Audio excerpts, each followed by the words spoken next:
Another thing people like to talk about is AIDS in Africa. Everybody in Africa is dying, according to the press reports. This is new. This wasn't happening before. What can possibly be causing people to die in Africa if it's not a new virus? Well, the answer should be fairly obvious. There's been poverty and malnutrition for decades. The legacy of colonialism is still with Africa. There's been wars. There's been dictators. There's been famines. There are many, many reasons for people to be dying in Africa. But probably the biggest reason for people to die of AIDS in Africa is because the definition of AIDS in Africa is totally and utterly different than what's used in richer countries. According to the World Health Organization, they have a definition called the Bangui definition of AIDS. And if you have three of the following four symptoms, persistent cough, persistent fever, weight loss, and persistent diarrhea, three of those four symptoms, and you will be classified as AIDS without an HIV test. So essentially, they've redefined tuberculosis and malaria and malnutrition as AIDS. And on that definition, you can diagnose millions and millions of people in Africa with AIDS. But of course, they're not real numbers. They're estimates that come out of the World Health Organization in Geneva, that come out of the Centers for Disease Control. They come out of computer models. They're not real numbers. And it's not a real disease. It's a collection of symptoms of parasitic infections, tropical diseases, and just plain malnutrition. But instead of giving these people clean water, nutritious and adequate food, what do they need? Well, they need condoms, and they need expensive and toxic drugs. And one of the worst things about the drugs being given to Africans is that one of the most serious side effects of AIDS drugs is anemia. That is a red blood cell deficiency. AIDS drugs also cause deficiency of just about every type of blood cell. Africa has an epidemic of anemia because of malaria and also because of parasitic infections like hookworm infections. So giving AIDS drugs to people who are already anemic is going to make even more of them become, as they say in North America, transfusion dependent. But in Africa, you don't become transfusion dependent. You die, because there's no way to get transfusions on a regular basis. The people peddling AIDS drugs in Africa, the people at the United Nations, the World Health Organization, for the Centers for Disease Control, are going to be killing millions of people. There's an increasing recognition from these people that you cannot give AIDS drugs to people without food. But they don't have enough imagination to see that if you give people food, they don't need the AIDS drugs at all, because AIDS is a completely artificial construct. Another problem with AIDS in Africa is the belief, the myth, that AIDS or HIV is sexually transmitted. There was a recent survey in South Africa, for example, that showed that 24% of young black women were HIV positive. Now, given that it's known that men are more promiscuous than women, there's really no question about that, and the survey actually showed that that was the case. You would anticipate that men would have an even higher risk of HIV infection. But young black men had about a 6% risk of being HIV positive. So the infectious theory of HIV cannot explain why in many African countries there are more women than men who are HIV positive. In fact, there's no good explanation for that, except that HIV tests are vulnerable to a number of causes of false positives. About 70 different conditions have been identified that can cause false positive HIV tests, and many of those conditions exist in Africa. It could be exposure to certain types of birth control, to cosmetics, to skin lighteners. A number of things could be causing false positive HIV tests, but nobody really cares because the money in Africa is riding on a large number of people being diagnosed with HIV and AIDS. All of the organizations in Africa that have money are associated with AIDS. The organizations that drill wells, that help farmers feed themselves, and things like that, that's old-fashioned. Nobody wants to be involved with that. Everybody wants to be flying over, driving trucks around, teach people about safe sex and deliver condoms to villages or get everybody on drugs. There's been a considerable amount of work done on the whole issue of AIDS in Africa and the belief that it is a sexually transmitted epidemic.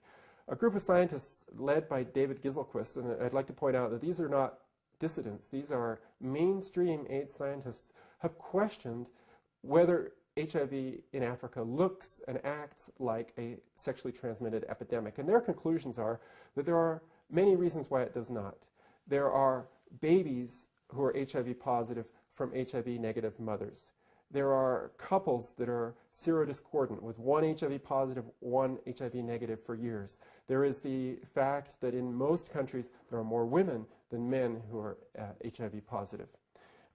There is somewhat of a connection between medical injections and being HIV positive. The Giselquist group interprets this as saying that dirty needles are causing HIV transmission. I think an alternative view to look at this is to say the more foreign substances you inject into your body, the higher the level of antibodies will be in your body, and the more likely you are to test HIV positive. It may not be infectious at all. But for a number of reasons, the public health bureaucracies, such as the World Health Organization, UNAIDS, organizations like that, are also heavily vested in widespread vaccination in Africa. And they do not want to talk about dirty needles because that will stop Africans from lining up for vaccinations. And so they have tried to shut down this whole discussion, this whole legitimate discussion on whether HIV is acting like a sexually transmitted epidemic in Africa. And reading the extensive scientific publications of the Giselquist group, one cannot help but conclude that it's not acting like a sexually transmitted epidemic.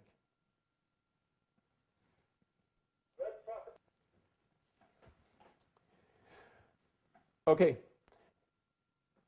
There have been a number of incredibly interesting studies that give a lot of evidence, that show a lot of evidence that HIV is not a sexually transmitted epidemic. I think one of the best was the Padian study, which was published in 1997.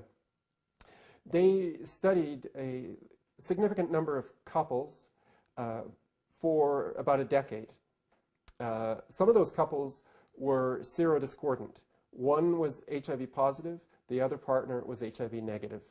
And over the 10-year period of the study, not a single case of seroconversion, not a single HIV negative person became HIV positive. That didn't stop the Padian group from estimating the risk of HIV transmission, but they couldn't do it the way that they had wanted. They wanted to actually view HIV transmissions occurring, and they couldn't do that. So through a number of rather questionable assumptions, they came up with an estimate anyway. There are a number of studies on the wives of hemophiliacs, and most of them are HIV negative. There are many serodiscordant couples. One of the most famous such couples is Christine Majori and her husband Robin Scovel. They have been together for 10 years. She has been positive for most of that time, although some of her tests have been negative and indeterminate. Robin Scovel is still HIV negative. How can one partner in a monogamous relationship remain HIV negative for so long in the face of unprotected sex? One of the tactics of the establishment is always to try to personalize their enemy as a single person. And in many cases, that single person has been Dr. Peter Duesberg. They have said, here's a one isolated, discredited scientist. Nobody believes him anymore. He was wrong. He won't admit it. We don't know what's wrong with him. He was once a great scientist. This is what they will say. What they don't tell you is there are actually thousands of scientists who have questioned the connection between HIV and AIDS.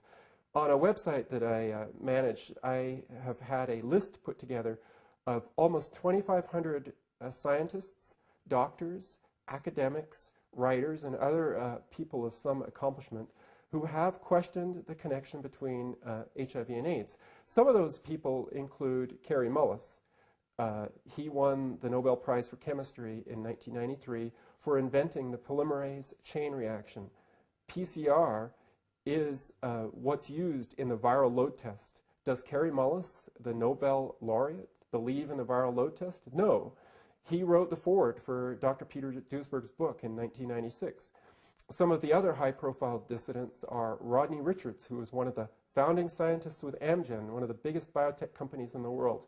He worked with Abbott on some of the early HIV test development. He no longer believes in the HIV tests. Another group of scientists who are very important are what is known as the Perth Group, a group of scientists originally all in Perth, Australia, but the group has expanded a little bit since then. These are the first scientists to really delve into the accuracy of HIV tests. They have done a tremendous amount of work, including peer-reviewed and popular articles on what's wrong with the HIV tests. What does validation of an HIV test mean? The medical establishment has put all their eggs into one basket, and this basket is the infectious theory of HIV and AIDS. They've spent billions of dollars on research, on public health programs, on their own salaries, on all kinds of things. Billions and billions of dollars have been spent on this infectious theory. Their careers have been built on this theory.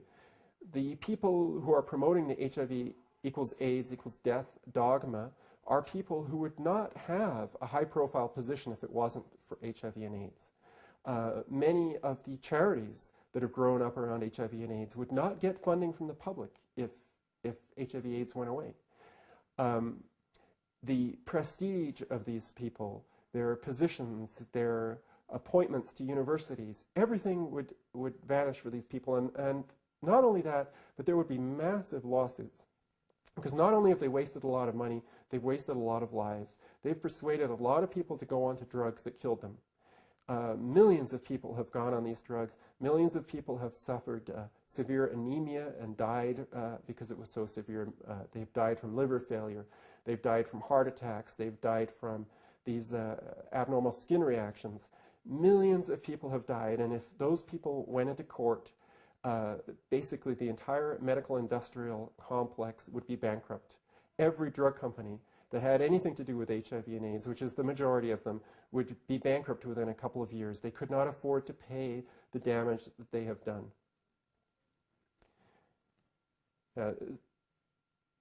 The media has played an incredibly large role in the persistence of the HIV/AIDS theory. Peter Duesberg relates many situations where he was invited to be interviewed by major news outlets.